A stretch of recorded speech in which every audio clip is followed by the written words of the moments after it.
Hey, Shalom, Michelle. I want to start off as always by giving all praise to Yahweh, Ba'ashem Yahushua, Ba'ashem Kakwadash, double honors to the apostles of GMS, and honors to you brothers doing the work of the Most High in truth and in sincerity.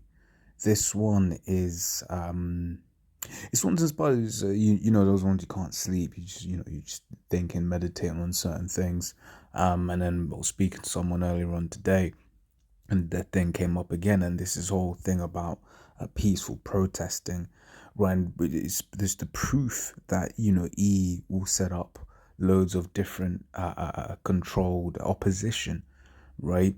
Because when he set up MLK, Martin Luther King, right, when he set him up, really, what was he doing? He was basically trying to make Jake forget about all of the wickedness that E had done to Jake, right? And then he would set up like a certain revolutionary. But guess what? When you have the revolutionary, guess what? Everyone underneath that revolutionary will only go as far as that revolutionary that E will set up. Okay, so E will play both sides of the story, right? But to push this whole narrative about peaceful protest, right? That was to just he's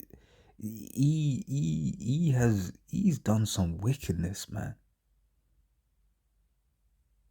Right? He's done some wickedness. He don't deserve no mercy.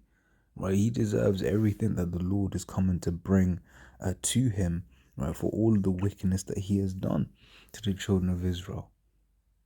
Right? Because I mean, this title here is called Unspeakable Cruelty. Right? And this doesn't even, because this is I think it was snippets from another article, but this doesn't even go deep into what was happening. And the example that I was given to the person I was speaking to earlier on was, consider this: consider you are in bed with your wife, you love her, and then some geezer just gets in your bed, starts fucking your wife, and they might even fuck you, and there's nothing you can do about it but peaceful protest. This just goes to show you, how far gone we are as a people. It just goes to show you how low the Most High brought us, right? And it just goes to show you how gone are people that want to join hand in hand with this man are, right? Scripture says, "Though hand join in hand, the wicked shall not be unpunished." Right? The things that this man has done, he ain't worthy. He ain't There's no love in this man. There's no forgive in this man. He has done things not worthy to forgive. I'll read the snippets in this article. This is from The Advocate, right? It says, the stories of unspeakable cruelty. It says, I was severely punished by a board cut full of holes to raise the blisters. Right, then I was whipped with a strap to burst the blisters, which were then salted and peppered, Thomas Brown said. This burned me very badly. Right, so this is one account. It says the South Carolina slave had escaped and hidden in nearby woods, but had been found by bloodhounds and brought back. And there's the thing, he would train dogs to find Jake, man. It says, and I never tried to run away again. His very words, his story. Right, it says Brown's powerful telling of his treatment as a slave, along with that of more than 200 other former slaves, can be found online because of the work of John B. Cade Sr. and Southern University. When Cade was on the faculties of two historically black universities in the first half of the 20th century, he sent students to collect stories from former slaves.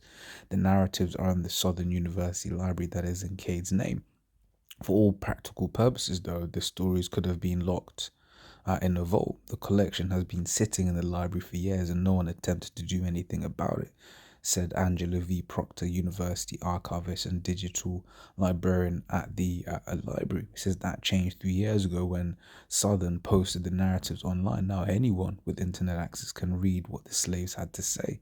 That's prompted calls to Proctor from researchers in several countries interested in learning what former American slaves said about their lives. Right. So I'll jump to the next one. Right.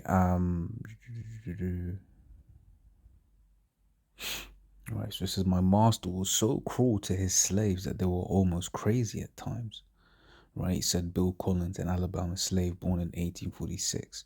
Right, says he would buckle us in 1846. It really wasn't that long ago. That's less than 200 years ago, right? That's less than two. That might be what, your great granddad, great granddad, maybe.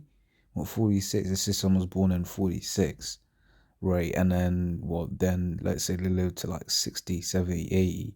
Right, so that's the 20s, right? And then they'd have a child maybe, 20, 30 years later. So yeah, that's like a great granddad or something like that. It's really not that long ago, right? It says he would buckle us across a log and whip us until we were unable to walk for 3 days.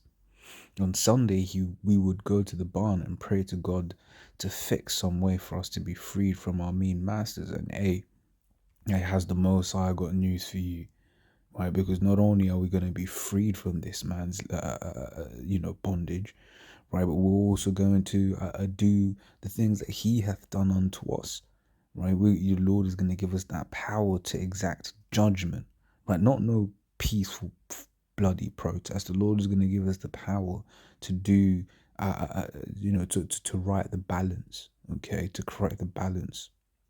Right, the slaves made clear they had virtually no control over the most basic decisions.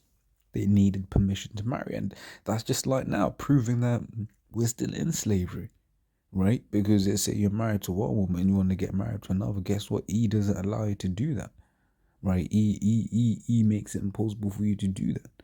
Okay, now of course we understand that, according to our law, right, marriage is simply sex. You read that Exodus 22:16, right? But it just goes to show you that right now, hey, you need a marriage certificate. You need, for instance, if your a missus is foreign, then she needs a special visa to come here for the purpose of getting married, this, that, and the other, right? So it's all a big mess.